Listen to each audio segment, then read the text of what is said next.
All right.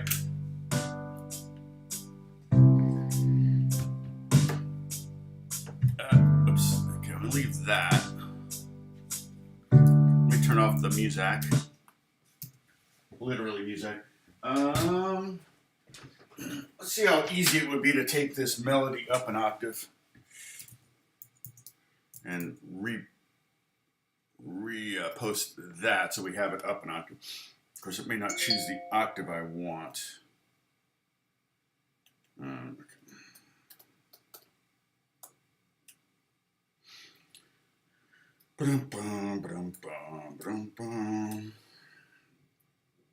So how's everyone doing?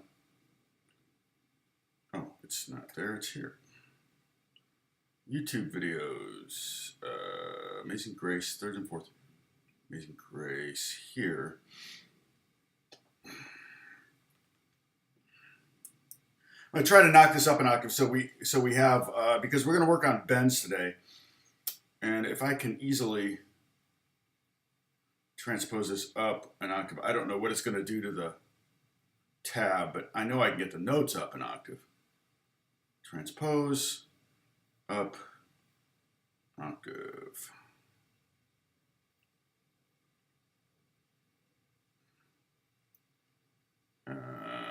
Okay, so what I think I'm going to do then is, I don't want those to be there. So lowest fret I think I want is 7th fret. Oh, it did that thing again.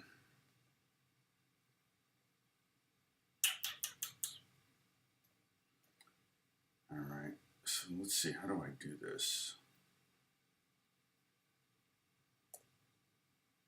No. Huh. Gotta be a way to do this. Go back to transpose up an octave. Okay, now let's grab this and put it down here and say 7th fret. Yeah. See, it's doing this negative fret thing. It doesn't make any sense. If I go up another octave, what happens? And then drag this down here. Fret. Nope. I don't know why it's doing that. Well, shoot.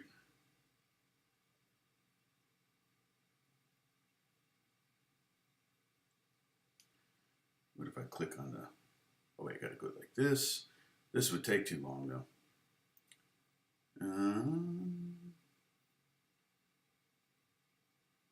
It won't let me. Yeah, not gonna let me do that. That's so weird. All right, well, don't save. Never mind, I tried. I'll just, I'll have to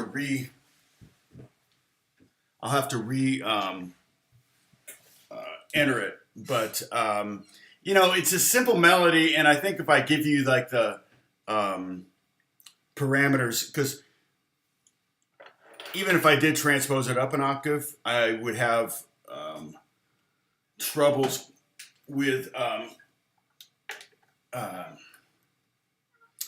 wouldn't want it in the same position every time. So I wouldn't want every one of these D notes to be this one. I might want this one. So so it's kind of one of those things where I'm going to show you a pentatonic scale that uses all the notes of the song, and then so that actually I can show you 2 scales, and that will show you pretty much everything, every note that you're going to need. We can do it here. So maybe 3 scales, okay? And that way you have the melody, all the notes in the melody right there in your hand. That's one of the things I like to do. I just did this session yesterday, and you can see it's pretty involved. Well, it's especially involved when I was playing Irish bouzouki and lute to play this. So basically, this is very diatonic. Everything in here was in pretty much E or a D Phrygian with an F sharp like once. I don't think there were any F naturals. Oh yeah, there are F naturals there.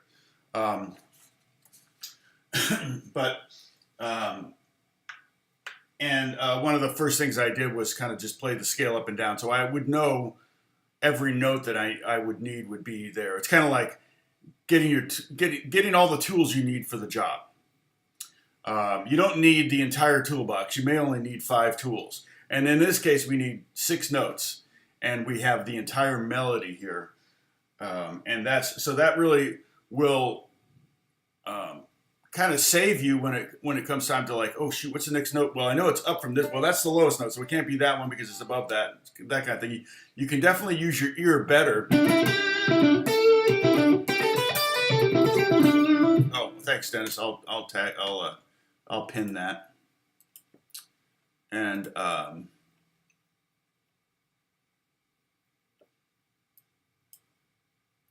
you too, Tal. Oh, upload speed was like 22 when I checked it. It was insanely fast. Yeah, 22.69. See, it was below 1 on Monday, which was the problem. It didn't start there, but it went there. The download speed is 44 megabytes per second, but the upload speed is 22 megabytes per second, which is faster than normal. Normal would be in the teens. I'm not going to check it again, though, I'm afraid. I'm afraid to check it.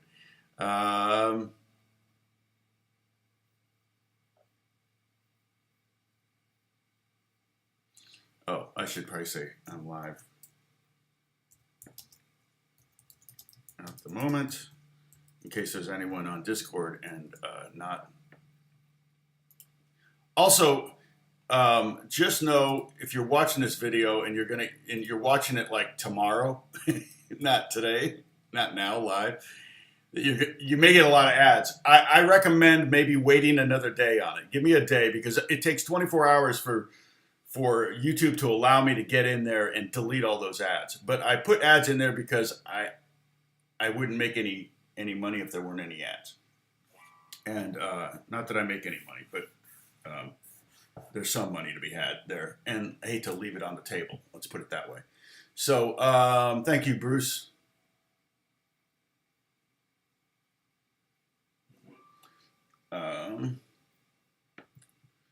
Let's see. Yeah, Tal, that's you probably.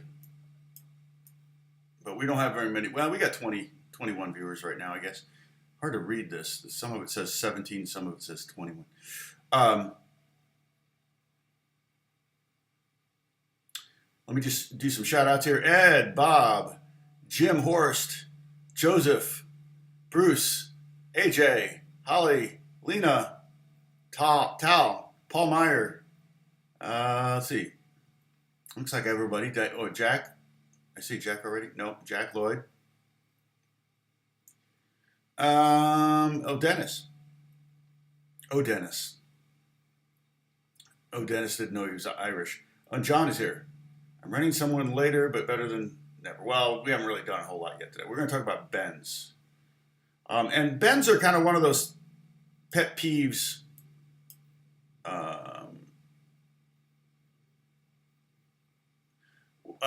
Bends are kind of one of those things where oftentimes I hear people bending and they're like, what are you doing? You know, and it's kind of, a bend is really one of those things where you have to have a plan. You have to, I mean, because some people will go, you know, they'll want to go, oh, it's a rock thing, so I got to do a bend.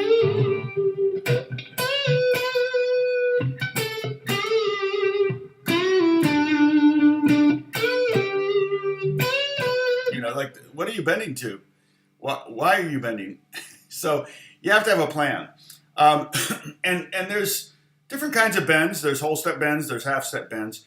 There are also pre-bends. There are bend ups and downs or release bends. Pre-bend and a release bend I would consider kind of the same thing.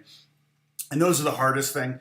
And so this is going to be more of an electric guitar lesson, but there's still going to be plenty of theory kind of stuff to think about and to wrap your head around if you're only playing an acoustic guitar. And you can substitute slides for bend. So you can, every time I say the word bend, you could say slide. You can think slide if you're playing an acoustic. Also, I got a new piece of gear. Where's Sam? I need Sam today. Hopefully Sam will be on at some point. I ordered another. I got a new instrument coming from Japan. I got another one today, or yesterday. I got one yesterday. Yeah, I'm just kind of picking up all sorts of stuff for the future things I need to be working on. So, yes, and I get the bends when I listen to some people play bends. So, but when I say you have to have a kind of a plan, you got to think about, okay, it's if you're going to bend to a note, you need to know what note you're going to go to, and then what note you're coming from, and then how far that bend is. Like for example, now what? Okay, well first I think I told you I was going to show you the pentatonic shapes that we're going to do. So this is for acoustic and electric. It doesn't really matter. This allows you to play this melody up an octave. Okay, and remember the melody.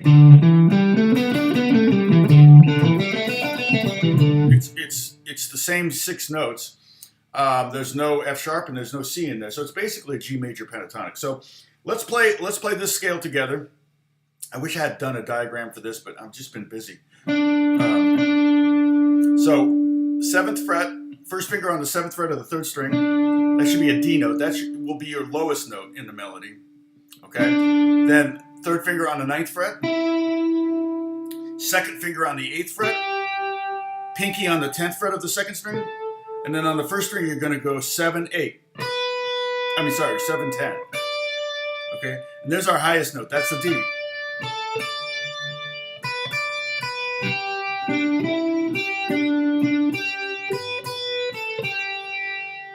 feel like I'm out of tune. I think the strings are getting old on this guitar, and I need to put new strings on and do a setup.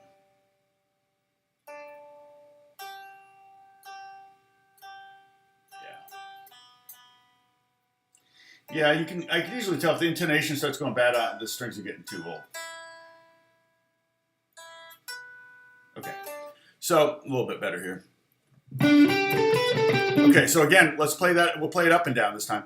Starting on the 3rd string, play top 3 strings. 7, 9, 8, 10, 7, 10. Backwards, 10, 7, 10, 8, and 9, 7. Now that's a snippet.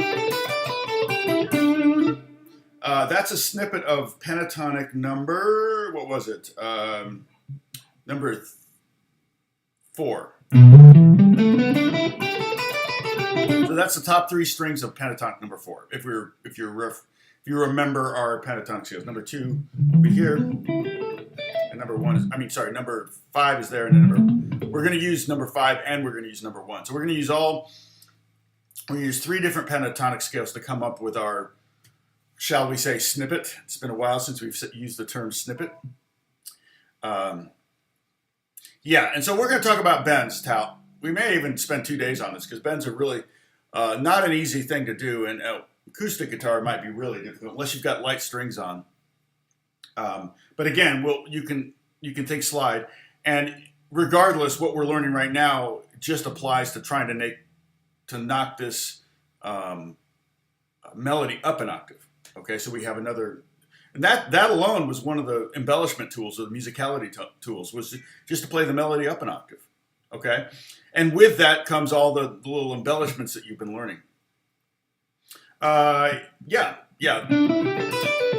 It's the C form right here. If you think of it, C chord like this, C, D, D sharp or E flat, E, F, F sharp, G, there's G. And the pentatonic scale built around that. But we only need to do the top 3 strings to get the whole melody in. Okay, so there's our neighborhood that we're going to stay in for this. Okay, ready? So we're going to play 3rd string, 7th fret, and then 8th fret on the 2nd string, and then 7th fret on the 1st string twice. Then pinky 10. There it is, and then 9, 7. Okay, and then it basically repeats the same thing. There's our root up to the B. Hit that twice, and then hit the 10th fret, and then the 10th fret. So 10th fret on the 2nd string. Don't worry, you don't need to have this nailed. I'm just kind of running through it one time so you can kind of see how the melody might be fingered here.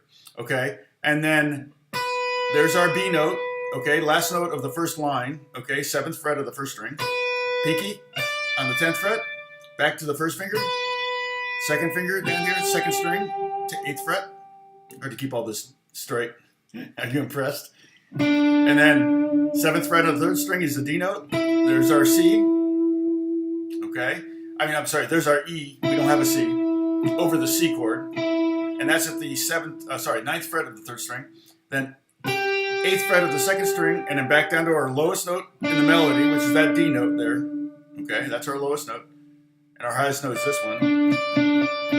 And then we're going to go, okay, we're going to go back to that root note, G, and then up to the B. And the beauty of playing it positionally like this is we never had to move our hand. We didn't even have to look at our hand.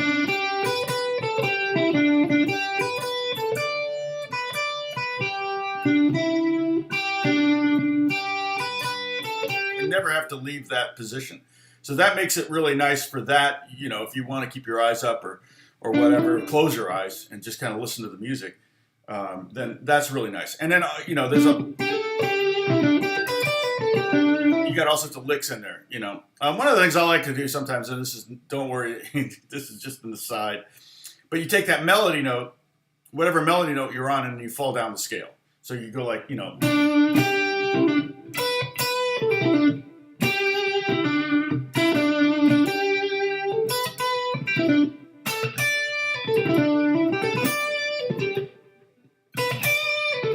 I mean, I wouldn't do that all the time. Obviously, that's kind of annoying.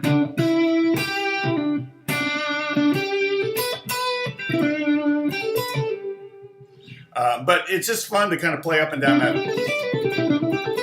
And it's a great little exercise because it uses all 4 fingers. And it's all is random. You're on 2 frets at the 3rd string, 2 different frets on the 2nd string, and then 2 different frets on the 1st string. So it's all very, very random. And that makes for a good exercise. Okay, let's take it to another position, all right? So we're going to use pentatonic number 5 here, and I don't want to necessarily do the whole thing, but that would be, for those counting, that would be the A form. So, John, the A form. So if we take A chord, there's B, there's C, there's D, there's E, there's F, and here's G.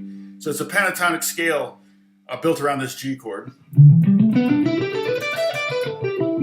And we're going to start here on the pinky. This is the one we probably use the least, but it's nice to know it's there. So, because we're going to probably use it, we're going to use that a lot. So that bend from the A to the B, we're going to use those a lot. So, all right. Now, wake up. Man, so sleepy. Long day yesterday. Holy cow. Non-stop. But it's good. Today is going to be busy as well. What do we have? Okay. So, let's play this next snippet of a pentatonic scale. We're going to start with a pinky on the 12th fret of the 4th string. That's our lowest note. Our highest note is going to be up here on the 10th fret of the 1st string with our 2nd finger. So 2 Ds. Those are the highest and lowest note in the scale. And once you get those, you know, in one position, then you know you can play the whole melody. If you can find the lowest note in the melody and the highest note in the melody in the same position, you know that you can play the whole song without ever leaving this area, this neighborhood, and that makes it real easy for not having to look at your hands. And that you're like, well, why can't I look at my hands? Well, a couple of reasons. What if you're singing? I mean, unless you're, what's his name? Dang it. I forget his name, but he used to wear sunglasses, a white suit, white hat, and he would do like, New Orleans type music. He was from New Orleans, I think. I can't think. I can see him, and he actually would have a mic on the mic stand like this, and he would just kind of hunker down like that. So I guess he could sing and look at his hands the whole time, but that's not really good for audience interaction. Gary will tell you, you got to be able to play without looking at your hands. Gary's not here, but he would tell you that. So ultimately, you want to do that. I used to actually, when I first started teaching, of course, we didn't have CDs back then. We had just albums, and so I had a bunch of albums at the store, and then I had a little record player. The store provided a record player, which was hilarious, and so I had a little record player, and I would take an album and I would put it between my students' head and hand so that they couldn't look at their hand once they had the scale down, and to help them kind of get off that. But the other reason you don't want to look at your hands when you're playing is because you got to keep your eye on the chart. If you take your eye off the chart, if you're playing in a context where music's not going to stop. I mean, if I'm in the studio, I can hit the stop button anytime I'm what. If it's just me. But if I'm playing along with other people, I need to keep my eye on that chart. And so finding those melody notes in a range where I can keep my hand in one area is really helpful. So, okay, so here's the scale.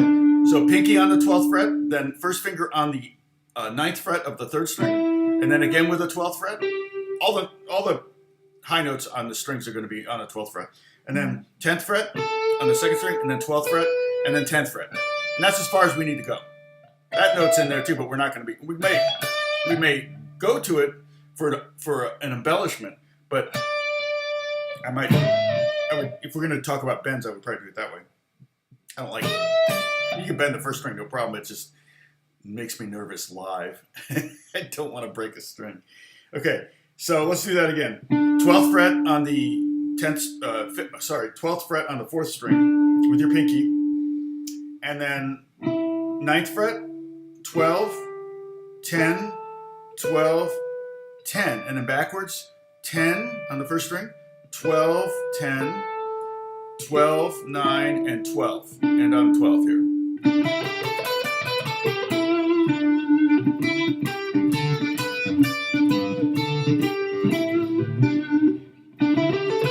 Maybe play it up and down a few times. Okay, then we play the melody. It's interesting to play the melody. It's all pinky notes. That's why I probably wouldn't really play the melody on this, but it's a good exercise. So 12, 12, 12, 12, 10, 12, 9, 12. Again, 12, 12, 12, 12, 10, 10 on the top string. And then 12 on the 2nd string, then 10. That's a hard one. 12, 12, 12. A lot of notes on that 12th fret. Because that's where our triad is. That's where our G triad is. And then we have the 9th fret on the 3rd string. 12, and then 12 down here. 12 again. 12, 12, 10, 12. So you can see why that might not be the best place to play a melody, but if you want to, practice the melody here and here.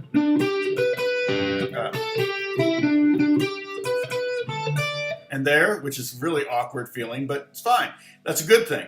And then we're going to learn one more position, okay? And this one should be fairly familiar. It'll be the easiest of the three. And we could do the whole, obviously could do the whole melody here. But it's that snippet.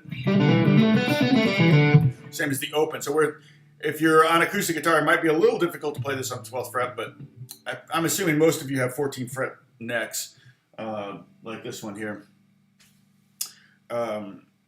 So we're going to play, here's, and this is, John, this would be the G form. Wait, what form did they say? What? Oh, that was G scale over the D form. No, D form is here. I'm sorry, D form. Yeah, the first one was D form. No, C form. Next one was G form. Yeah, no, I'm sorry.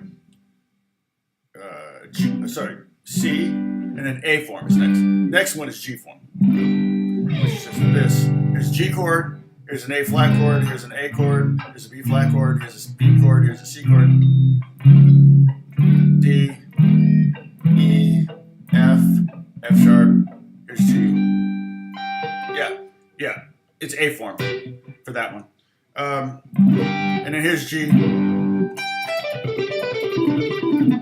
So that's the pentatonic number one is the G form pentatonic major scale. Okay, so the notes we have are 12th fret on the 4th string, 14th fret, then 12, then 14, then 12, then 15. So backwards, starting the 2nd string, 15, 12. 14, 12, 14, 12,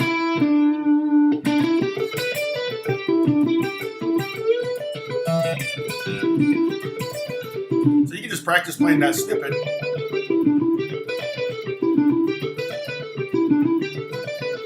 Pretty symmetrical. You have that little bit there, and then that's very symmetrical. And then,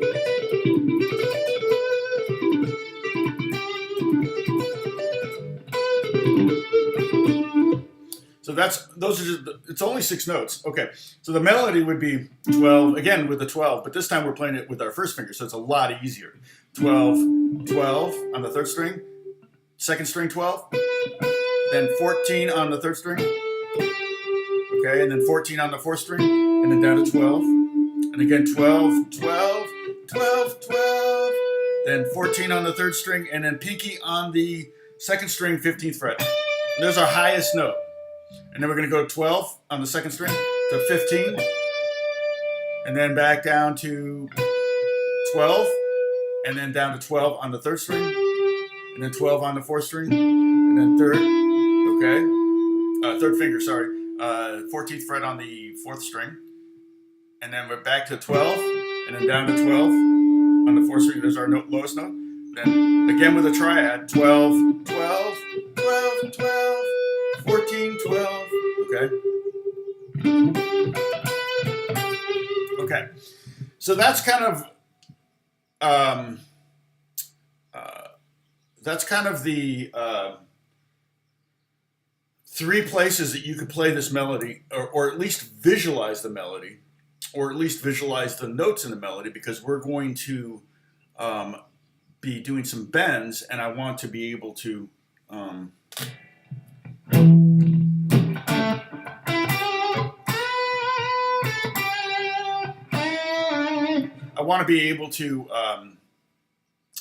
bend the strings. If we're playing too low, it's a little bit more work. And generally, I don't bend the bottom 3 strings on electric guitar, the wound strings. I do. I mean,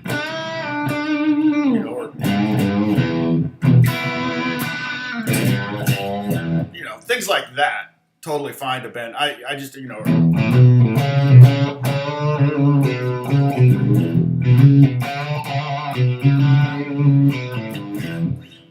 half fret bends or half step bends are good. But usually when I bend the bottom strings, obviously I have to bend down. I have to pull them pull them to the floor, because if I push them up, I'm going to run out of fret neck. It's just like same reason why we don't generally bend the high strings down. We push them up. Okay. Now let's talk about some of the mechanics of bending, because that's I'm going to probably generally try to bend a string with my 3rd finger first, if I can, or my 2nd finger. Pinky bends, half step bends with any fingers, no problem. Okay, I can,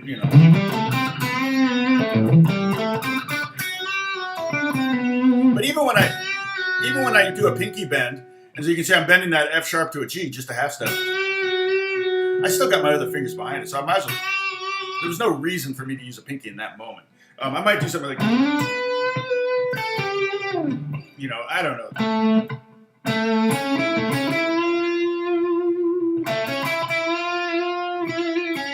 But even then, when I'm using my pinky, I've got my 3rd finger and 2nd finger behind it, helping it. Generally, I'm trying to think if there's any scenario where I might, I could, there are times, I did this before, like, let's see.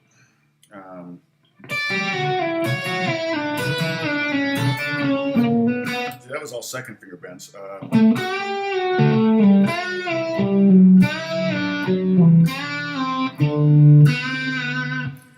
Those are more like pedal steel licks. Those are pretty niche, pretty much a niche there. There's a niche market for pedal steel licks on electric guitar. So we can talk about that maybe at some point. But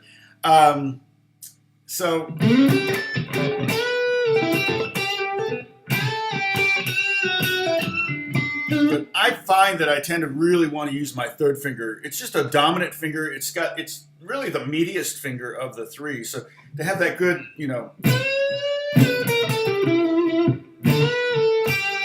and I would say there are generally 3 bends you can bend up. You can do a half step bend, whole step bend, and a step and a half. Those are the most common. Whole step and half step are more common. Question, John. Oh, okay. Oh, we're back on alternate picking. Okay, sorry, I missed that.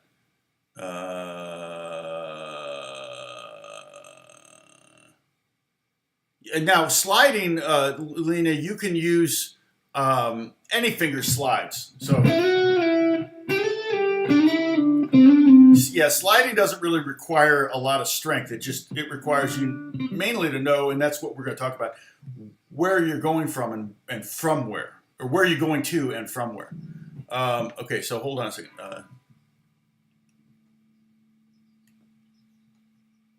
So the answer to Lena's question is no. All alternate picking.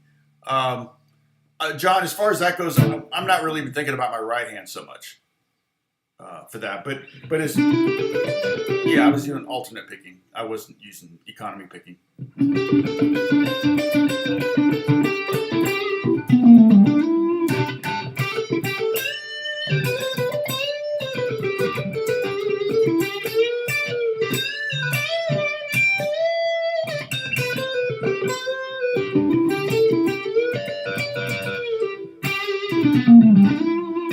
Now you'll notice that, like I said, I really do try to, if I'm doing a whole step bend, half step bend I can do with any finger, so that doesn't matter. And we're not really we're gonna be basically doing two different bends, or three different bends, I think. We're gonna be bending, we're looking for whole steps, all right? So if we look at this melody, okay, look up at our scale up here at the top, all right? And it's G, A, B, D, and E. Those are the only notes, all right, that are in the song. So we have G to A is a whole step, A to B is a whole step, B to D is a minor third, D to E is a whole step, and then E to G is a minor third. So we have three whole steps, and those are places where we can utilize a bend. We don't have to, but we can. And those are notes that we can, so G to A, if we want to get to A, if we want to go to A, we would start from the G. If we want to bend to A, we would start on the G. If we want to bend to B, we start on the A. So it requires you to know where two notes are. When you see, normally when you play a melody, you're just playing one note, that's it, okay? I know, okay, here's G and here's B. But here, if I'm playing this B note, I only need to know where that is. But if I want to bend to that B note, I need to know what note I'm going to go from. And if you don't have a plan, it's like, well, you could find, oh, okay, you're going to have to bend. You're going to have to bend a lot. Oops, I went too far. You need to know, what note are you going to bend from? And we're talking about whole step bends, so that's what we're going to practice. So an A is right here, and so the B is here, but when we're bending to it, I want you to play this, if you've got electric in your hand. Hey, Sam. So I got a new toy, Sam, and I was waiting for you to get on so I could show it to you. So here's our A note that's in the melody, and then I want you to put, if you've got an electric guitar in your hand, you're at the 14th fret, I want you to put your pinky and hit that note. Okay, and that's the 16th fret. All right, so I went up 2 frets. I don't need to be able to get that note. I just want to hear it, because that's the pitch you're going to.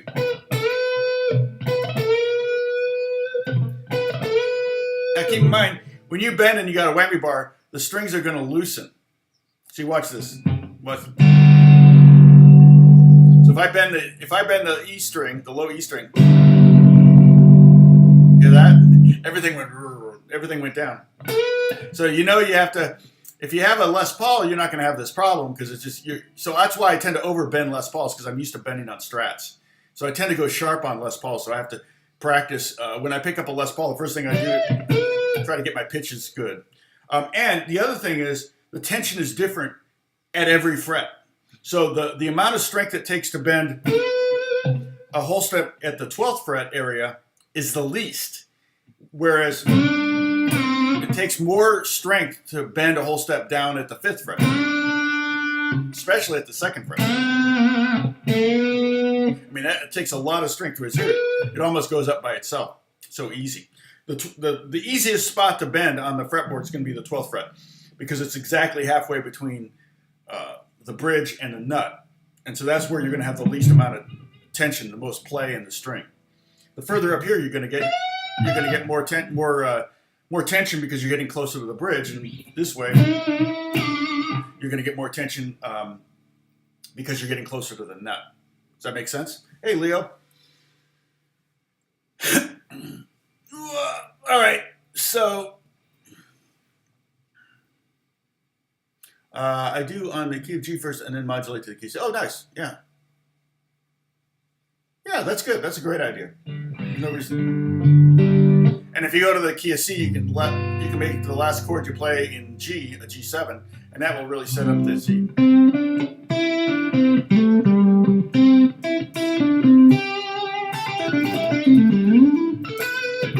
The only thing is when you're in C, you may want to go to a D7 chord at the end of the key of C to get you back to.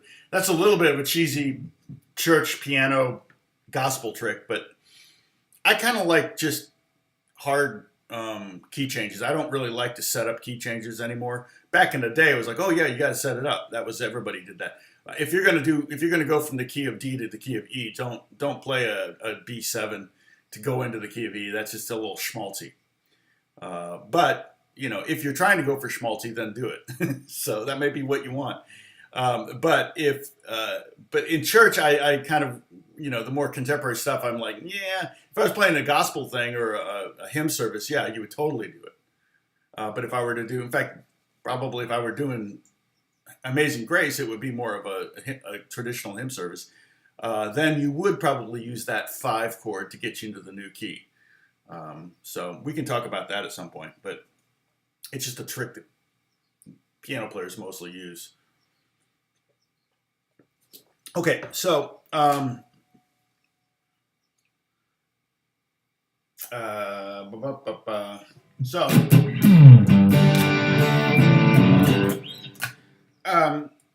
so we're talking about bends, and if we want to get to the A, we can bend G to A. We're not going to probably do that. We're going to go A to B. We'll do that for sure. If we want to go to the E, we would go D to E. But that we have 3, like I said, there's 3 whole steps here. So we have 3 notes we can get to below them by whole step. And that said, we could also do G to A if we wanted to do kind of a suspended second to the root. Okay, let me see if I'll show you how that might work. See, there we would use that. We could very well use the A to the. So what I'm having to do is, I'm having to know what note I'm going to bend to A from, and then I know that I'm bending A down to G. That's a reverse bend, and I could do it this way. There's a couple ways I could do it. I could go like that. Okay, and that's a bend up and a down. I'm only plucking it once.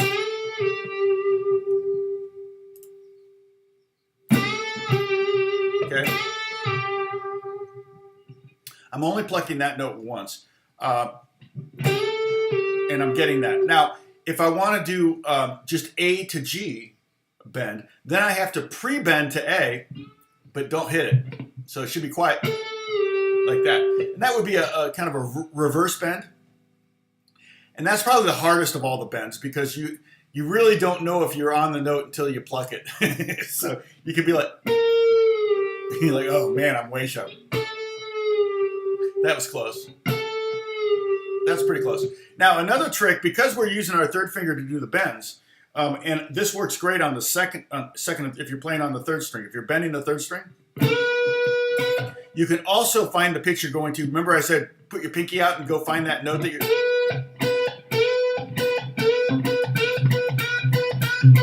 Sounds like Johnny Be Good, right? But he's kind of doing that in Johnny's.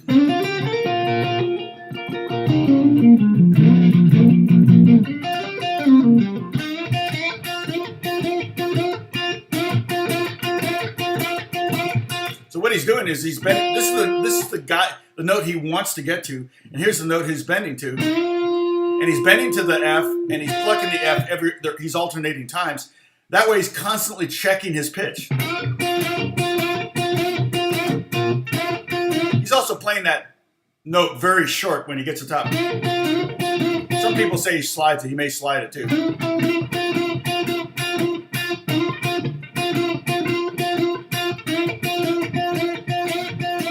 I like the bend.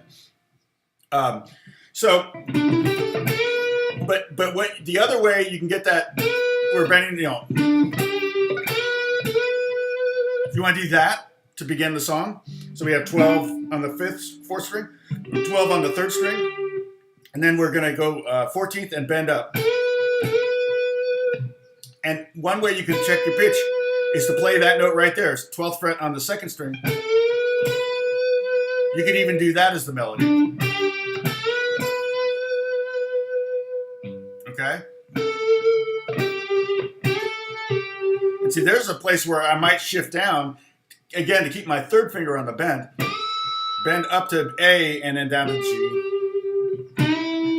Notice I bent down on the D string because it's a lower 3 string. Oh yeah. Gilmore's a great bender.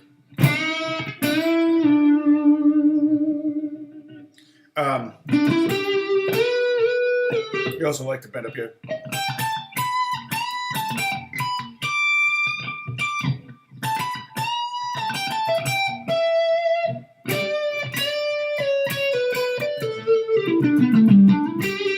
Okay,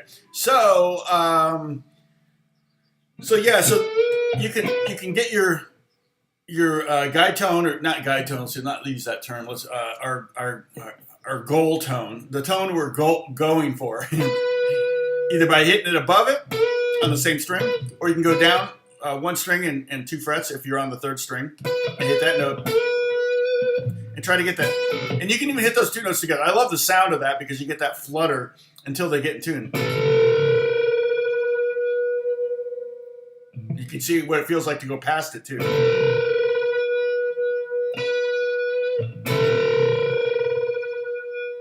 And you can practice all the way down to kind of get a sense of how much tension is required. And again, a Strat's I think harder to play bends on than like a Les Paul. The radius has a lot to do with it. Strats have a more curved radius. What is it? A 9-inch radius? I can't remember what it is. And then Les Pauls tend to have a 12-inch radius, which means the fretboards are flatter. So with a Les Paul, you almost feel like you're bending downhill, and on a Strat, you almost feel like you're bending uphill, if that makes sense. Okay, where's my? Let me throw on that shirt. I'm getting a little cold. Okay.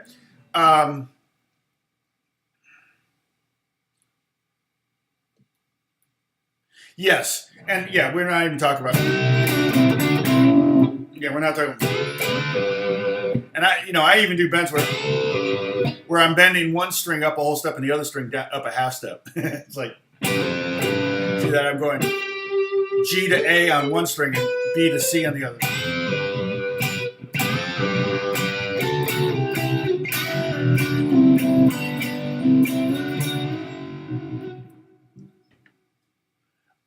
Leon, no, I am not. Yeah, no, I didn't get a song on. I worked with everybody. I was a little bummed that nothing I played on or co-wrote actually got on his record. So, not the first time that's happened, but yeah, it was like a lot of new stuff, and a lot of outside people were, well, not outside necessarily. I was part of some of those, but at least that week that I spent working with the team, I got to meet 3-4 really good writers, producers that I'm working with now. So hopefully I'll have some. I do have some songs coming out, but with some young artists that just up and coming artists, and I'm not too thrilled with the lyrics. I don't have a hand in the lyrics, so so that's I probably won't be doing a lot of promoting on social media, but we'll see. I'm not sure. Some of the songs are fine. But I think I've got 5 songs coming out in the next month or so with 2 different artists, that I co-wrote. Basically wrote the music, some of the music for. Wait for Star Wars. Yeah, that's going to be a long wait. But you can play Apex Legends if you want to hear me. I don't know. I've watched some gameplay of Apex Legends. Everybody take a sip because I'm talking about Apex Legends. It's one of our drinking. If I mention that I did all the guitars on Apex Legends, and you get to take a sip. I've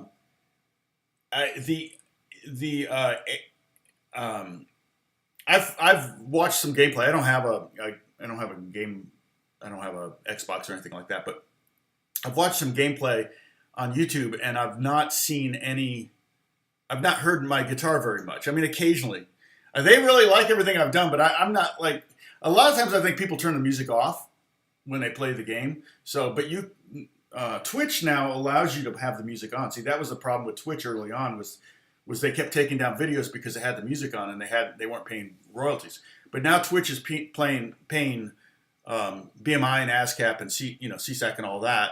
And so now you can play on Twitch with the music up. I think YouTube's always been fine because they pay ASCAP and BMI. I get money every quarter from them for ASCAP and BMI stuff. So,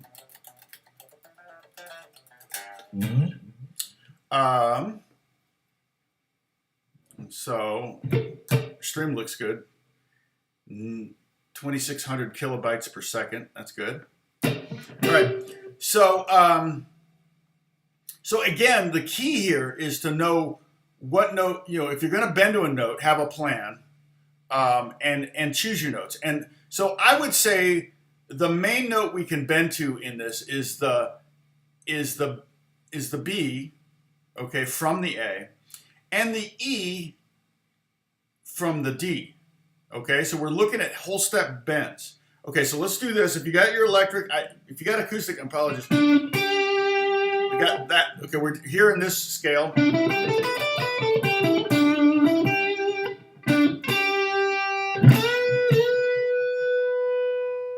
Okay, so we're gonna go 7th fret, 3rd string to 8th fret, 2nd string, and then we're gonna go up with our 3rd finger. We'll play this A note, the 10th fret, and here's what we're shooting for. And you could do a couple things here. You could go like that. You could bend it up a whole step. Okay. Oh, we got to talk about the mechanics of bending too. Let's talk about that in a second. But you could bend it up and hit it twice like that, or you could bend it twice, or you could go to that note.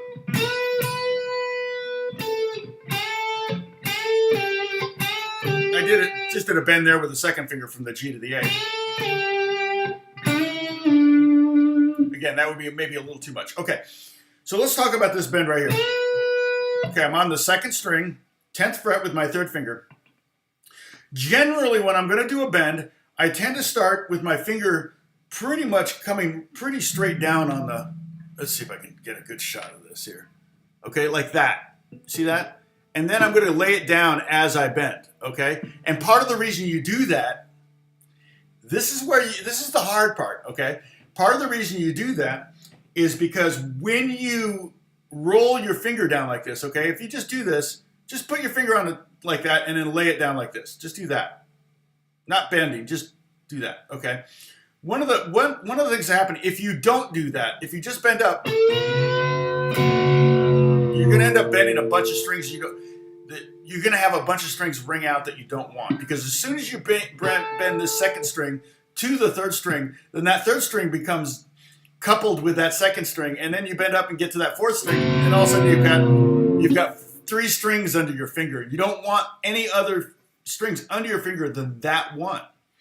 Okay? So by starting on the tip and then rolling like that, what you do is you get and again, this is very difficult to see, but I'm basically getting that 3rd string muted by the tip of my 3rd finger.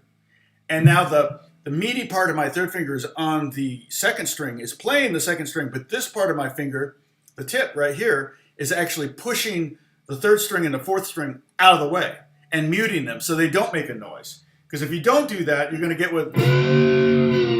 that kind of sound. You don't want that kind of sound. Very difficult technique. And then we haven't even talked about doing vibrato at the top of a bend.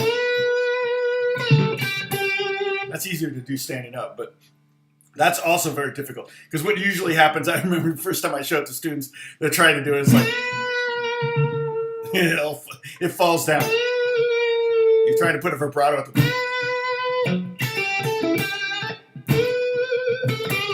it helps to have a little bit of gain too for bends because you want it to sustain as much as possible.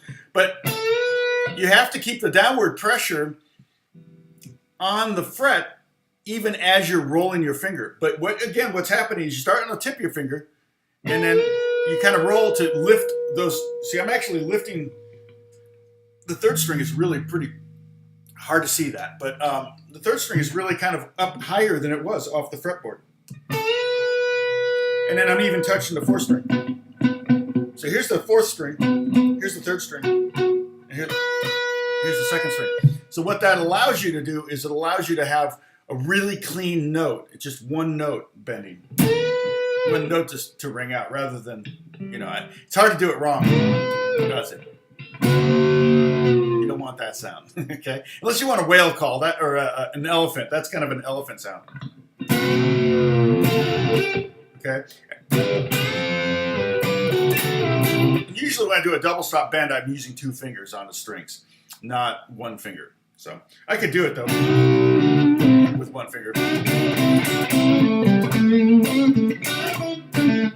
Hey, Alan, we're talking about bends. You might want to watch from the beginning of this. Also, if you're watching it, well, it's a little late now. We're an hour in, and that's about when the ads stop. So in other words, I do a 2-hour video, which is typical for me on these live streams. And then I go back in 48 hours to get rid of the ads. They've only put ads on but every 5 minutes for the first hour. And then after that, there's no ads. I'm like, what are they thinking? I don't even tell them to do that. So, well, no, I have a compressor on the floor. I have a compressor on. Turn that off. Actually, sounds better without it.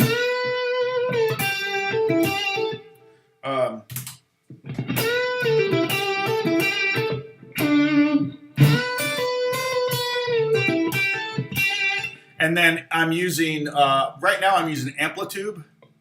And I don't think, it's just a cranked Marshall sound, so I don't think there's any stomp boxes, no stomp boxes. There's a little bit of delay. But yeah, that's after the fact. The amp gain is at like 5 out of 10. Bass, middle, treble, all presence all at 5. It's basically just a Marshall, not dime, nickeled, I guess you could say. So.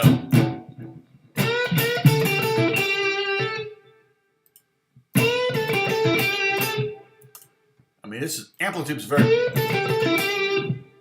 I can even change the type of, that's weird. I turned it up to 100 watts from 50 watts and it got, all right, close, go away. All right, so let's see. I think I need to turn it up. Yeah, so I'm using Amplitude in Logic, which is a pretty good software. It's pretty involved.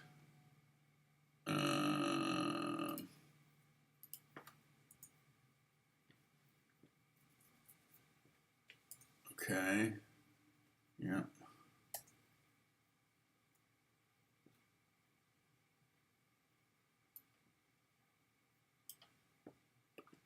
All right. So let's see. Yeah. So I do have a gainy amp on, kind of a pretend Marshall turned up loud in a room. But that's yeah. So it does help to have a little bit of gain, but it definitely. I do have a compressor on, but I can turn that off, and I don't think it makes a lot of difference.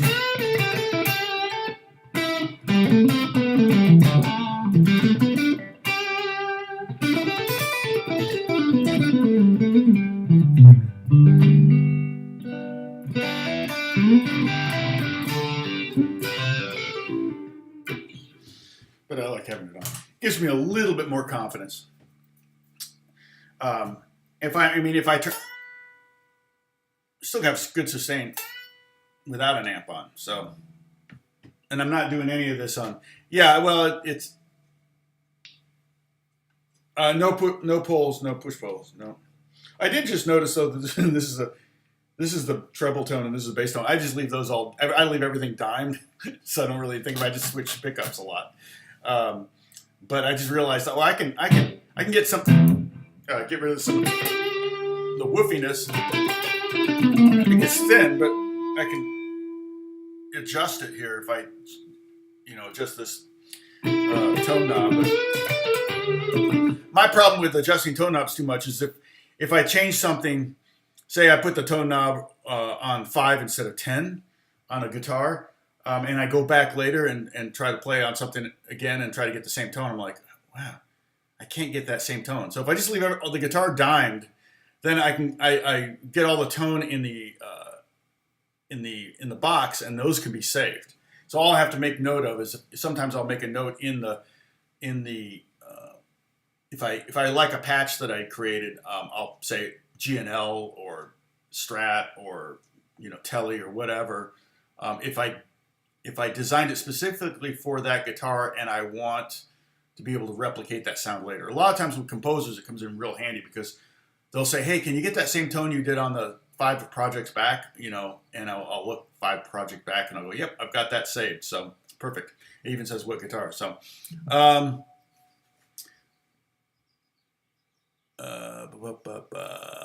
let's see.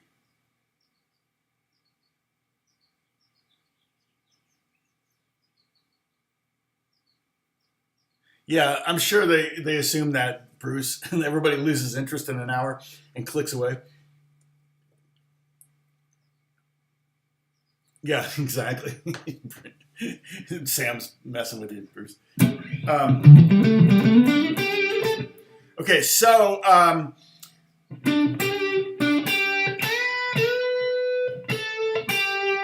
now for this next, like for example, here's one where we could do. Our ultimate goal is the lower of 2 notes. We're going to bend up to the E, but ultimately the melody is there. Here our goal was the note we bent to, but now our goal is the note we release to. So this would be a bend up to E, which is part of the melody. If you look in bar 3 on the C chord, the second note is that E note, okay? And I can get that. So I can get that at the 7th fret of the 3rd string.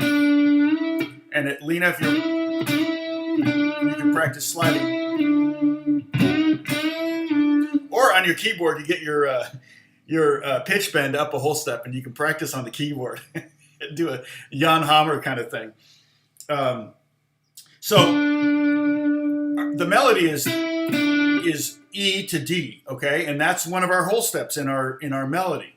All right, we had G to A to B, and D to E. Those are the only whole steps in this melody.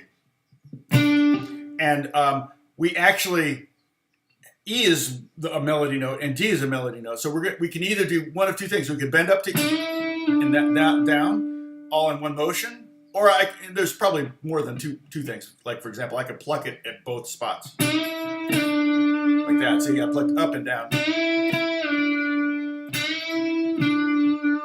Or I could bend up and down like that. And that's called a release bend or a reverse bend. And that takes some faith in your tension, ability to remember the tension the tension from D to E. How much tension do you have to put on the string? Again, notice my fingers going flat when I bend. And notice I'm using my second finger to help my third finger too. I'm not making my third finger do the bend by itself. I got my second finger, first finger behind it as well. Part of the reason why you don't hear bends, particularly release bends, in the middle of fast phrases. You might hear,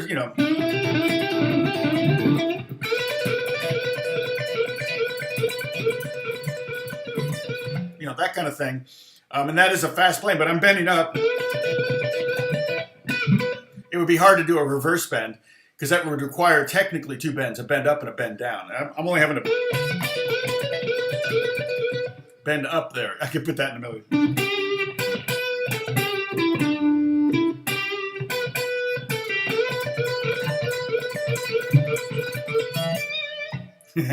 So if Leonard Skinner were to play Amazing Grace, that's what it would sound like, right? Yeah, and the tension point on every guitar is going to be different. Sorry, I'm getting cold. Everybody take a sip. I'm going to leave the room and get my my hoodie.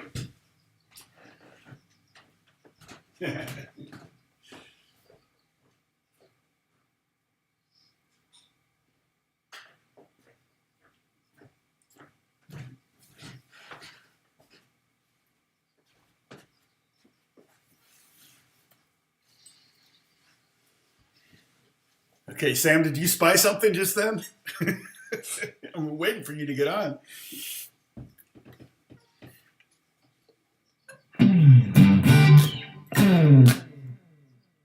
So, but another thing here.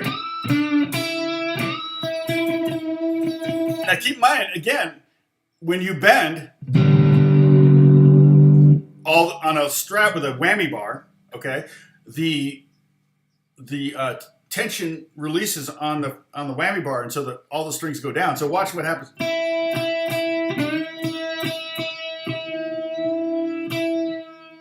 Hear how the pitch goes down. Watch. I'm gonna bend. I'm gonna hit the E note. I'm gonna bend the D note up to E. So if you're using that as your guide tone, I use it for a second, like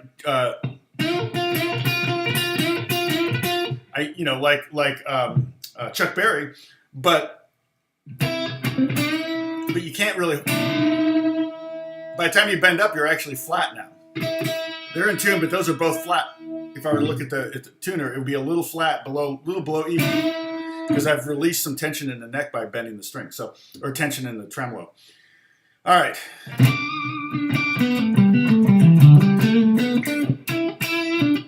Yeah, Hendrix does Amazing Grace. That's true. Yeah. How would he do it? That's another thing. We talked about that on Monday. Was in the style of. That's a big challenge. Because you have to know the player you're wanting to imitate pretty well. You have to know what they would do, and then how would so and so play this, and so Hendrix would probably do something like.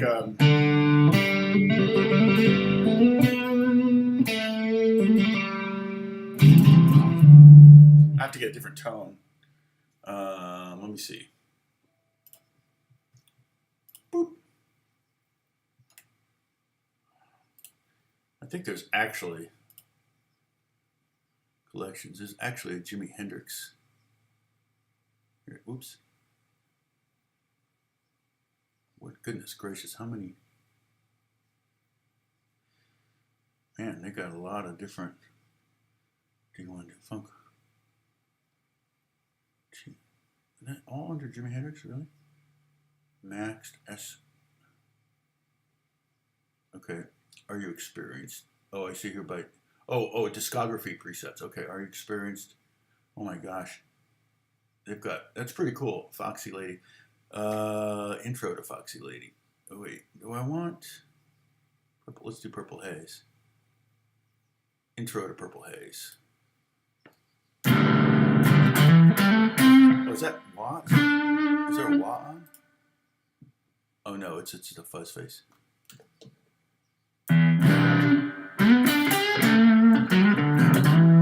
I think my gain's too high for this sound, but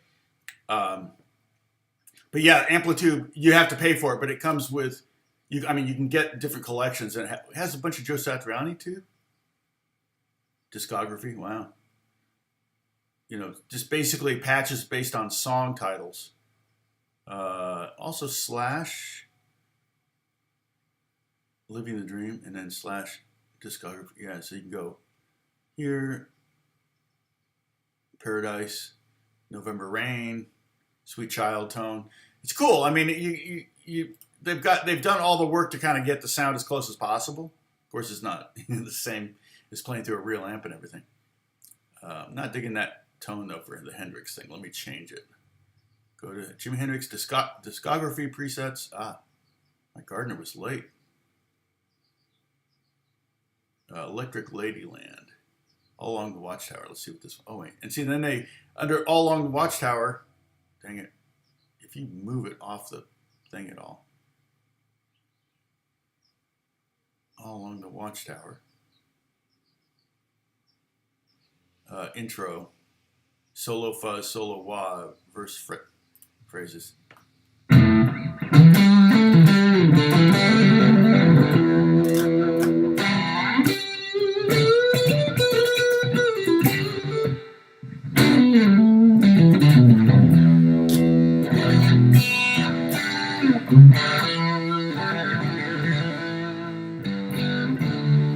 Yeah, kind of cool. If I had the right guitar, if I had a Strat, see right now I'm playing too hot of a guitar. The hot rail things don't work so well for that kind of, to get the Hendrix sound. But anyway, it's kind of fun. All right, that's Amplitube. Okay, it's software. I think the basic Amplitube, if you have a DAW, is somewhere in the vicinity of $100 for basic. I mean, they have a free download too, I think. Just to get you started on it. It's pretty darn cool. Pretty involved.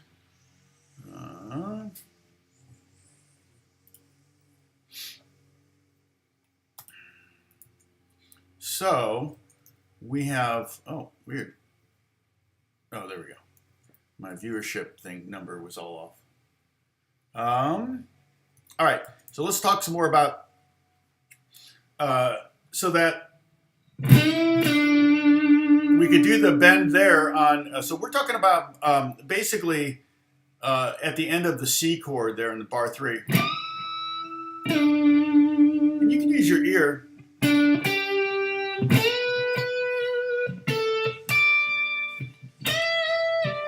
Now, also we can use a bend to create a suspension. So if we're on a D chord and we're on a D note, that's the root. If we want to do a 2-1 suspension on that, we can take that D note. Okay, so I'm on the 15th fret of the second string, and I could bend up to the E note, and then back down to D, just to kind of give a little bit of a dramatic pause, but that would be one little flourish you could do. It would be like a slide or something, or a neighboring tone, but we're using a bend to get to it. So, again, we might do...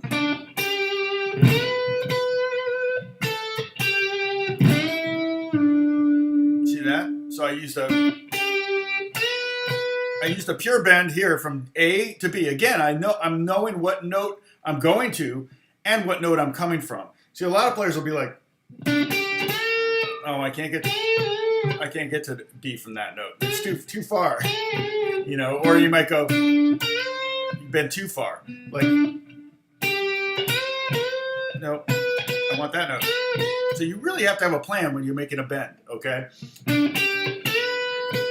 And you can pluck it twice at the top, or you can bend it twice, or you can hit that note on the first string, and then I'm doing like a kind of a, or I could do a reverse bend or a release bend, where I pre-bend. That's the hard part. Like Sam was saying, you really kind of have to know.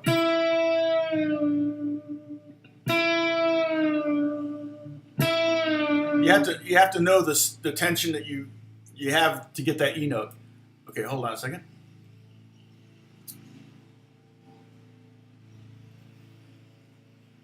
Right, like Sam said. So, and then we're going back to the melody. Or if I played it. Okay, you could do something like that. Okay, here's another thing we could do. So the very last note of the first phrase is the B. Okay? So, Lena, you could do like that. You can even let those two notes ring out if you did that slide from the 10th to the 12th. Okay? It's kind of nice to let that note ring out. Because the chord is a G chord, so that's just a part of it. That's two notes of the G chord. Or For those of us with electric guitars in our hand, we get that third finger on there, and we could do that. You could do a short bend, where you kill the note at the end of the bend, and then hit the D note, or you could let it ring and then hit the D note. You get this, what's called a double stop, kind of a pedal steel lick.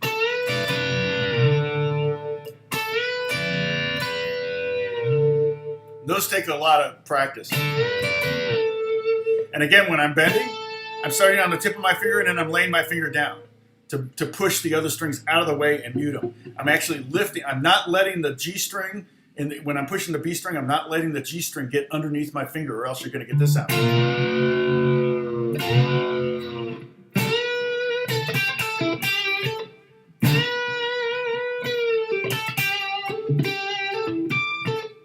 I see bending up. John says, sometimes I see bending up to a note tone and doing a tremolo vibration on that bent note. Kind of tough because it increases tension on the bent string.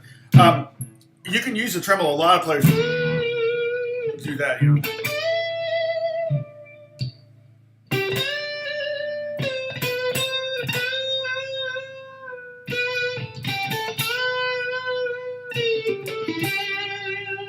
Yeah, you can use a tremolo arm to create tremolo at the top of a note too, without having to go. It's amazing though. Stevie Ray Vaughan was really good at putting a tremolo on the top of a bend. My fingers are kind of getting chewed up. All these bends don't normally do that much. So I'm going to stop there on that for now. We may talk more about it on Friday because I don't want to dig up my calluses completely. So be careful practicing these things. And I've got 10s on here, but if you wanted to have if you have a second electric and you want to practice with lighter strings, you put 9s on there. 9s are a little easier to bend, but again, the tensions are different. So what the tensions that you memorize for 9-gauge strings are going to be different when you pick up a 10-gauge. So if you got a guitar that has 10s on them, then you're going to find it takes a little bit more work to get the same bend. So I used to have, like on my Telly, I used to put 9s, and on my Les Paul, I used to put 11s, and on my Strats, I used to put 10s. But I don't know why, I kind of stopped doing that. Mainly because I think probably because I didn't want to have to order so many different types of strings. I just wanted to have boxes of 10s and just be done with it. But the Les Paul, I just wasn't picking up very often because it wasn't very fun to play because I had 10s on it. But it sounded nice and beefy, or 11s on it.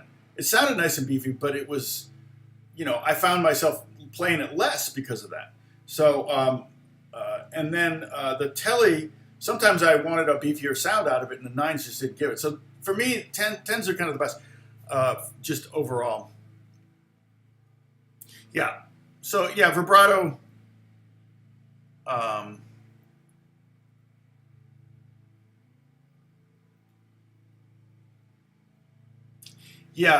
No. David Gilmour used a lot of bends. I wonder if he used 9s. I mean, he has a really thin Strat tone, but it's a beautiful tone, really good clean. It's like he's clean but gainy. It's like, how does he get that tone? It just sounds like a really loud clean amp is what it sounds like to me. So he gets the sustain because the amp's so stinking loud. I'm not really sure how Gilmour recorded. I've never really done a big deep dive into David Gilmour. I wonder on the amplitude thing if I can look it up.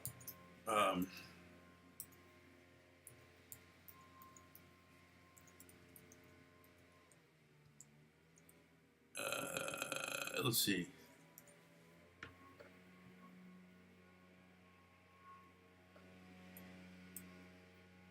Oh. Well, check it out. I can give you a Sweetwater. Let's see.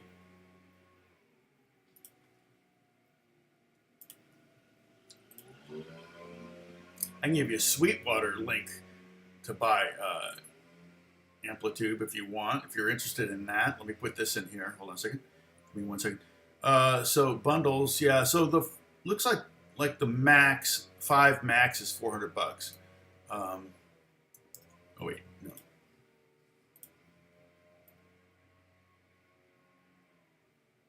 No, yeah, what did I say, 400? Yeah. Now, the upgrade, but once you have those things, then you can upgrade for $100 kind of thing too.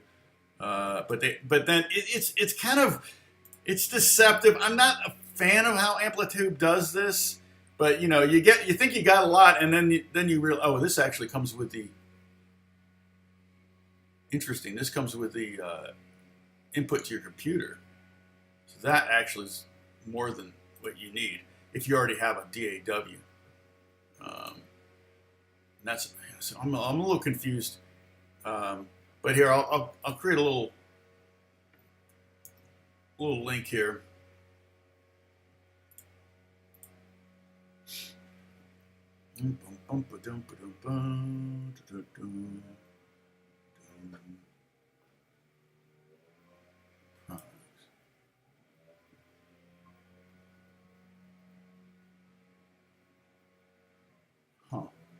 All right.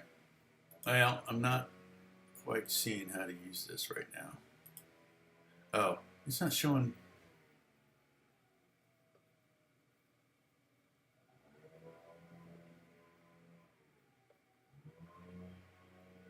Oh, here we go. Now I know I do. Okay. This is different than the other page. Okay, so this is this is a Sweetwater link you can use to go look at it. Check it out. Thank you, Jeff. I think, is that a link? Weird.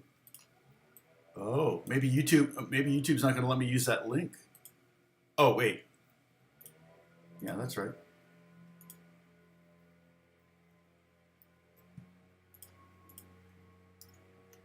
Oh, there we go. That's a link. So that'll take you to Sweetwater, so you can check it out. So it looks like they have. This is where it gets a little frustrating because I paid for the max. No, then they have all these bundles, right? So you can get.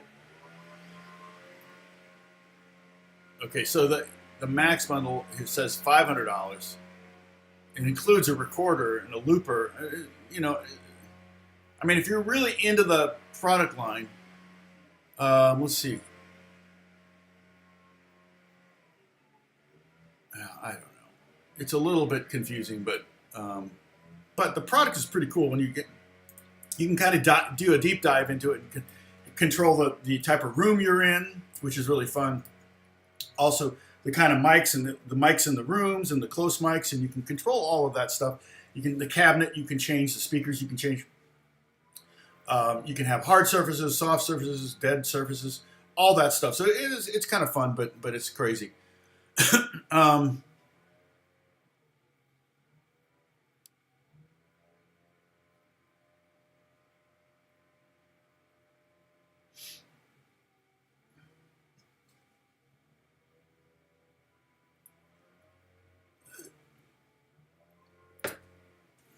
right. So let's see. Oh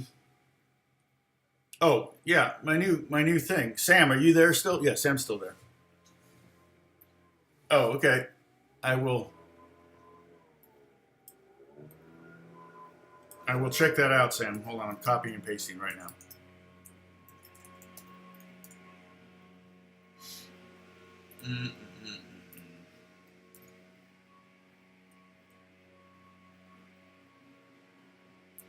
Yeah, it looks like a little amp cranked, huh?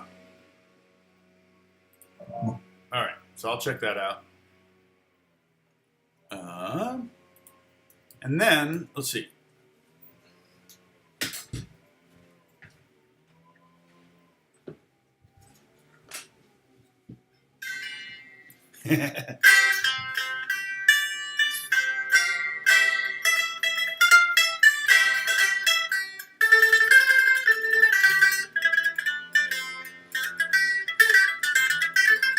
It literally sounds like it's coming out of an AM radio.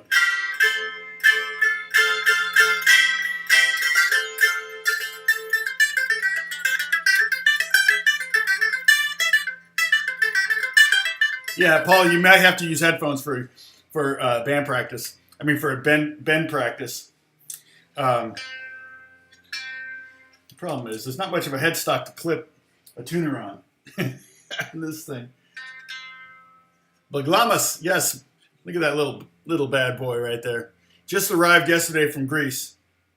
I didn't do an unboxing. I should have done that. I wasn't thinking. I was like, oh, cool, I'll check it out. And I was like, oh, man, I opened it. I should have saved the box, and I could wrap it up and do it again. And it would be exposed. Somebody would link to this video and go, well, he already talked about it. Let's see. I got to see if I can get a tuner on here. It's a little weird, but I think that might work. If the tuner will turn on. So, Sam, I tuned it to, yeah, take a sip, everyone. I tuned it to CGD.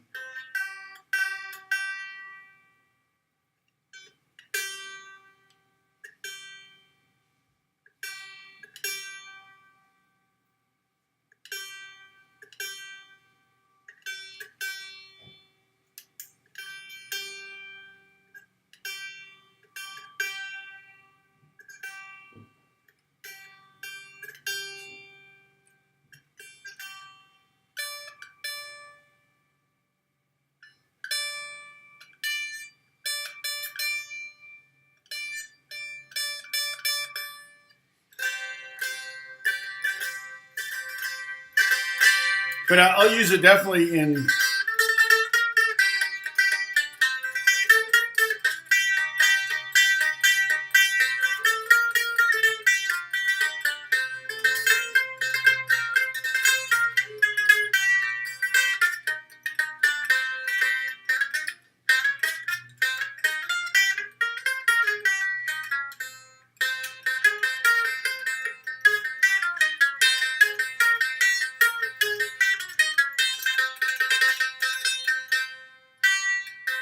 Oh, DAD. Okay, so maybe I should tune this up to D. Yeah, DAD probably was what it was supposed to be.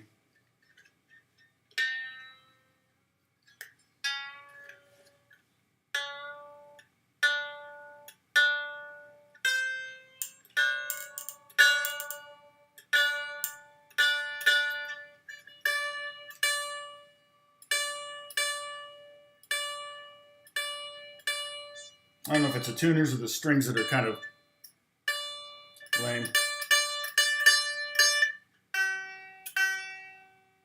Oh, I see.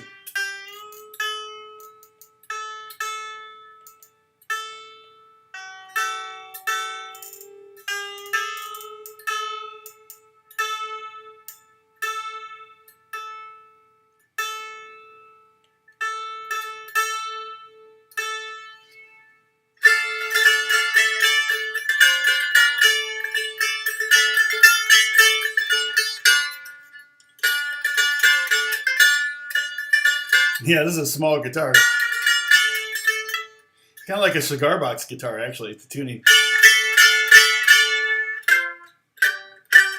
Little power chords.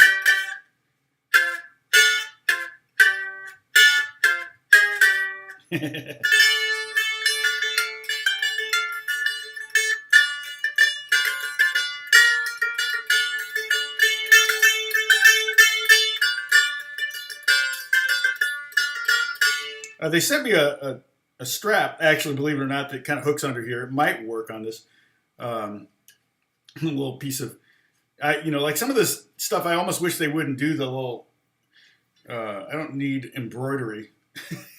So, and then there's actually this has, I could take the plastic off. There's plastic on this is not supposed to be white. It's actually chrome. And the cover comes off, I'm pretty sure. Yeah, it slides off, so you can change the strings.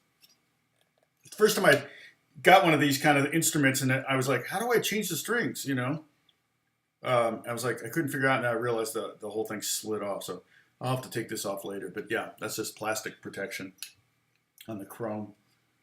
Kind of cute little tuners, though. They're all crammed together. So yeah, and I think it's probably loop end strings. If I'm sure it's probably loop end strings. Oh, here we go. That was easy. So yeah, loop end strings, kind of like mandolin strings. I could probably use mandolin strings on this. I was thinking I'll have to order special strings, but I don't think I'll have to. And it's interesting too, there's only 4 hooks.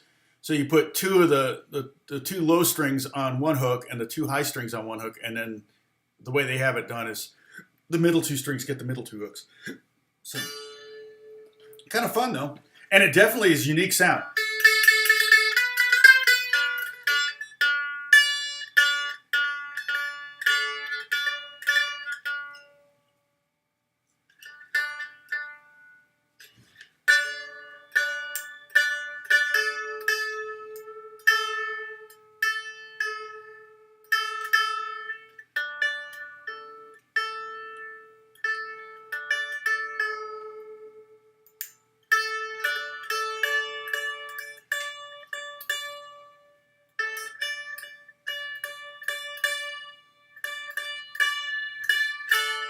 People, what are you doing down there? It's kind of sketchy looking. So DAD, so dad. It's just dad tuning.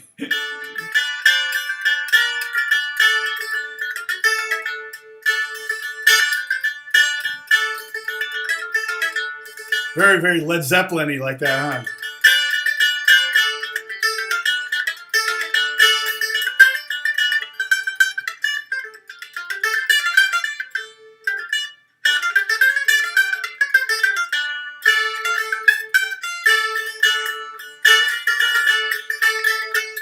Oops.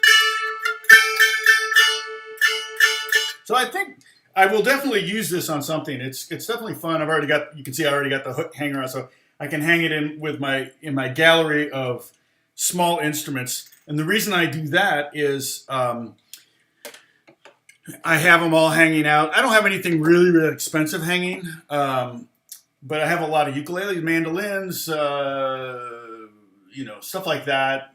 Strum guitar, the balalaika. I have them hanging so that I know that I have them. Because otherwise they'd be in a case in a closet, and some composer would say, hey, do something different on this. And I'm like, oh, okay. And I have to think. And thinking is really hard. I don't want to have to think. Oh, interesting. The plastic is underneath all this. I won't be able to get the plastic off here until I take the strings off. I can get some of the plastic off. I might be able to get most of the plastic off. But that way I've always got all these instruments out. I actually have all these. I think I'm gonna try to find a way to hang these up because they're just kind of laying here. But these African instruments, I've actually used them in a movie.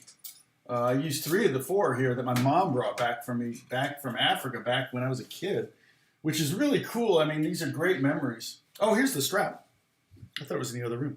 I wanted to know if this would work on this, if I can get this actually here. Yeah, might work. Yeah. I don't know. We'll see. Yeah, if I raise it. This is kind of a classical guitar strap. If you're going to stand. You see, like, mariachi bands use these. Okay, I'm going to have to take this off to adjust it. I can't do it while I'm wearing it. Okay. And I like this. They sent me this stuff because he meant to send it to me in the previous one and he didn't. Wait. Oh, it was already as short as it could go. I don't want it longer. I want it shorter. Yeah. Maybe if I put it under the hoodie. I have another one of these. But I like that one because it's rubberized. The other one I have is plastic and it kind of clicks. So, I don't know. That might... Yeah, that actually kind of helps a little bit. But I think it's very... You just have to kind of lay back and just chill out.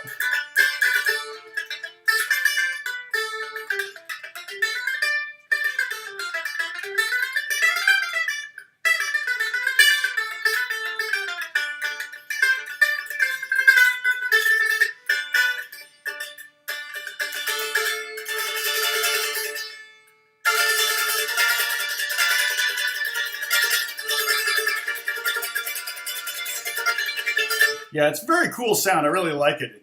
it's very unique. And for me, that's huge because I will definitely use this. In fact, I think I've got 3 new instruments now that I can do another video for my composers. Let's see, what was it? Oh, yeah, the Gobushan, this, oh, and the Ruan. So let's see, this is from Greece, the Ruan's from China, and the Gobushan's from from India. If you remember the Gobushan, I think that's how you say it, is this thing.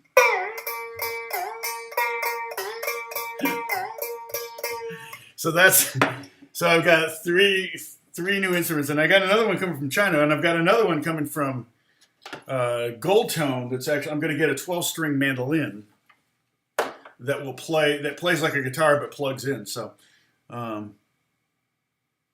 yeah, this is totally that, John.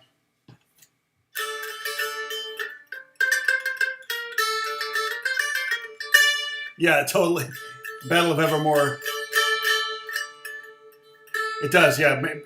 He played mandolin on that.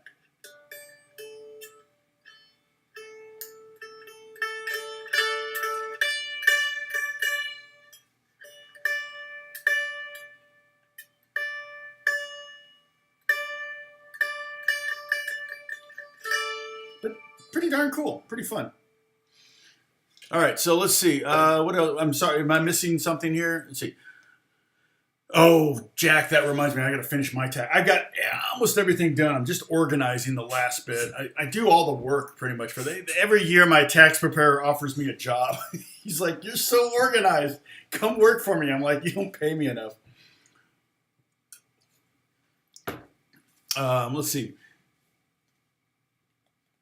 Yeah, the strap weighs more than the instrument. Yeah, it totally does. It's like, what? It's weird. I should be able to get that shorter, but maybe there's a. I was like, I just stretched it out and went, oh wait, that's the wrong way. I mean, I could tie a knot in it, I suppose, but for the bouzouki, this might work great. In fact, I might need it longer for the bouzouki because that would sit down further, you know. But again, like I said, the other one I have of these is plastic. And this is kind of rubberized metal. And the plastic one, it was clicking. So I couldn't use it because the microphone was picking up the clicking. So if I moved it it would rattle on the edge of the sound hole. And that's no bueno. So all right, I'm gonna copy this, Sam. Looks like we're losing viewers here. Yeah, the viewership's been really down on this stuff, so I think everybody's starting to get back to work, or I'm on a subject nobody cares about. Although Monday, let's do another Ask Me Anything on Monday, okay? So we'll continue on bends and stuff like that. We'll continue on Amazing Grace. I will try to find a way to write this up an octave, but again, it doesn't really make sense for me to do it that way because, like I said, I found 3 different positions that we should play it in. Maybe I can write those out and have those so you guys can have them on the Discord. The Discord link there, if you're not a member of the Discord, that's where I put all of these diagrams and everything for all the videos we've done. But I could do 3 little diagrams of the 3 positions that all the notes in this song can be found in the different pentatonic shapes. And that really helps us kind of find the melody up the neck. But I would practice playing the melody using those 3 different shapes. Even the one with the pinky plays all the notes. As annoying as that is. Let's see. Did I do it? What did I do? Okay.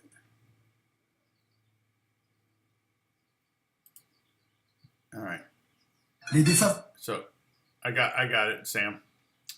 So I'll check this out. I don't speak Greek, but I will check those out. I've got an appointment this afternoon, and then next week might be weird too. I don't know. Thank you, Lena. Next week might be a little weird. I might be doing some writing and working with a kind of a student artist that I'm working with next week. He'll be in town from London next week. So hopefully we'll be working together a little bit. So I'm not sure what my schedule will be like, because I'm going to kind of have to be on his whatever, if now they're coming from, actually I think they're coming from Miami. So they'll be 3 hours ahead probably on their schedule. They'll probably want to get things done 3 hours ahead. So there might be earlier days than so we'll see. Coffee fun. Thank you. Always comes in handy. And then, so, and ask me anything on Monday. And then what were the other subjects that were brought up in the Discord when we talked about, was that under announcements? Oh, okay, yeah, strumming different styles, basic, okay. We could definitely do strumming different styles. I think that's probably a pretty good thing. Even though we've talked about that, I could be more specific. I was talking about strumming patterns, but we could do more specific styles. So that would probably be a good thing. And I think a lot of people, I think that would be real helpful for a lot of people. Again, if you're watching this, I apologize. If you watch this in the next 48 hours, if you saw a lot of ads, I will take those out. I will put in 1 or 2 ads. I usually put an ad in every 30 minutes. So if it's a 2-hour video, you may, if you watch the entire 2-hour video, you may actually get 3 or 4 ads.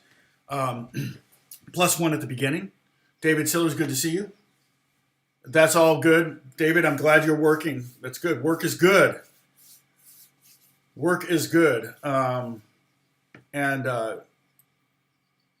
So, yeah, Jeff Hook, thank you so much. And Lena, thank you so much for the tip. I appreciate that. It comes in handy. Let's see, what else?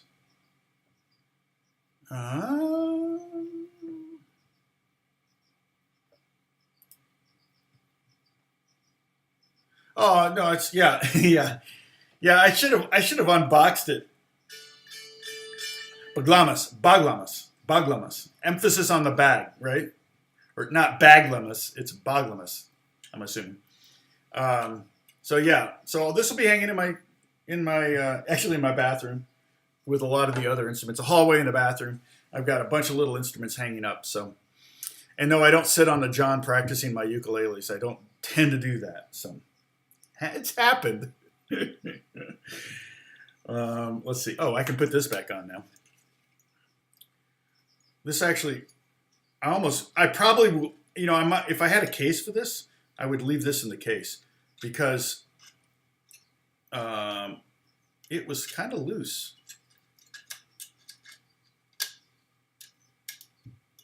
I just don't want it rattling. And the other thing is that it's like, oh yeah, change the strings, but it's not bad. It's tight enough that it's not rattled. It seems okay. You see how blind I am? I have to look over my glasses.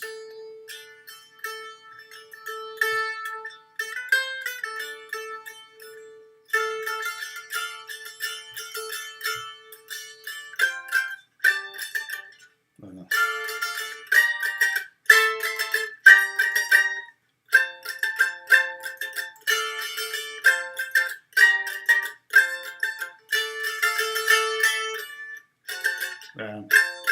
So minor shape, major shape, another minor.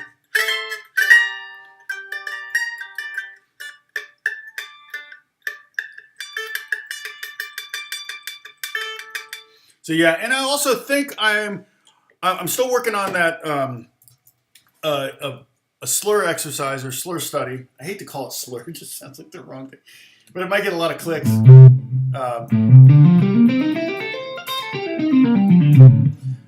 Trying to decide, it's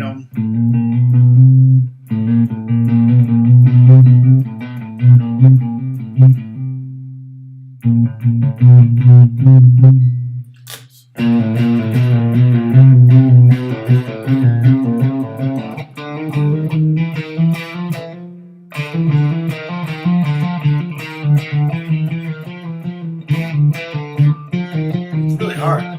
It's going to be a hard one. But it could be fun. And I haven't decided if I'm going to do it on acoustic or electric. Maybe both. Maybe I'll do it one way on acoustic. Start out with acoustic, do it all the way through, and then I'll do it on electric.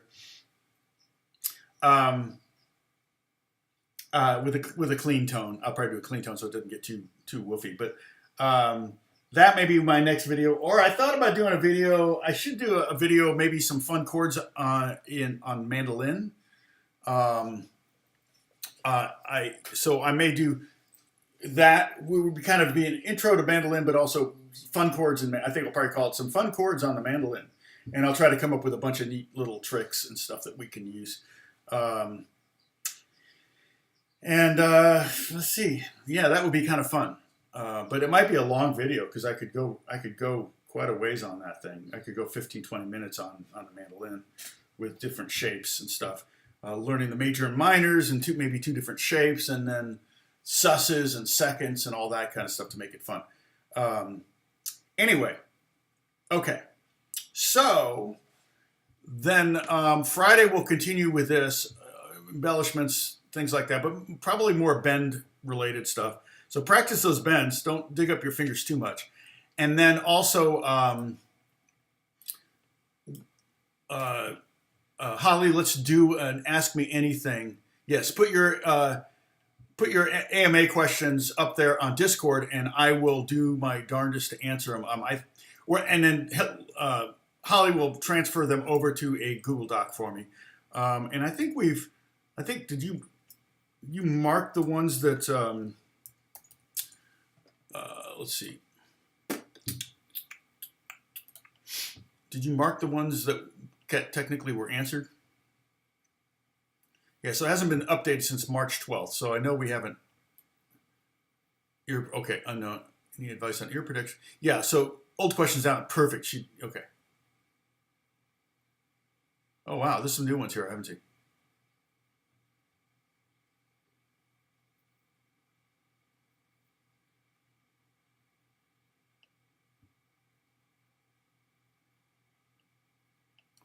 Yeah.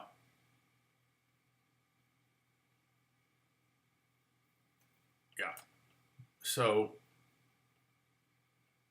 I will, why do I keep feeling like tremolo picking? What's it? We'll talk about this. So I'll try to hit, oh, how far down on the bottom? Oh, way down. Oh, I see. Okay. I actually answered the nuclear fusion question. I don't remember that. So thanks, Holly, for doing that. That's awesome. We already got enough questions from Monday. I don't know that we need any more, but go for it. Let's add to them, and then we'll keep adding to the list. That's good. That's good. Yeah. By Monday, anytime, and if there's more come in after, don't worry about it. Don't like be lurking too much on the AM. But I will probably check it. I will check it out. Obviously, probably on Sunday. And if you see, does bold work? Yeah. So I may bold some of these. I mean, it's just you and me on this document. So I may bold some of the ones that I'm going to prioritize. Some of them may, either I may not know the answers,